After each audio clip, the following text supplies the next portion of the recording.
Hello நண்பா, வணக்கம். இன்று நாம் குடற்புண் அல்லது அல்சர் நோய்க்கு நிவாரணம் குறித்து பார்ப்போம்.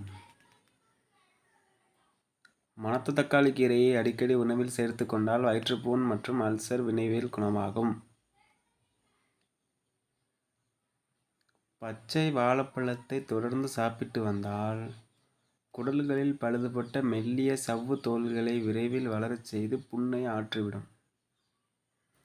பாகற்காயை விட பாகற்பழம் சிறந்தது. இதனை சமைத்து உண்ண வயிற்றில் உள்ள கிருமிகளை அழிப்பதுடன் குடல் பலம் பெறும். மலத்தை இலக்கி வெளிப்படுத்துவதுடன் பித்தத்தை தணிக்கும்.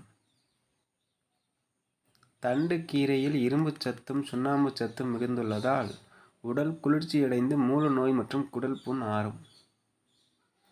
புழுங்கல் அரிசி சூற்றின் வடிகஞ்சியை வயிற்றுப்புண் உள்ளவர்கள் குடித்தால் நல்ல குணம் கிடைக்கும்.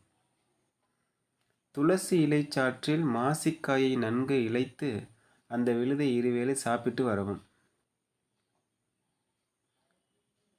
அத்தி இலையுடன் சம அளவு வேப்பிலை சேர்த்து தண்ணீர் விட்டு காய்ச்சி வடிகட்டி குடித்து வந்தால் குடற்புண் ஆறும். சீந்தில் கொடி, சுக்கு ஆகியவற்றை சம அளவு எடுத்து நசுக்கி நீர் விட்டு காய்ச்சி குடித்து வரவும்.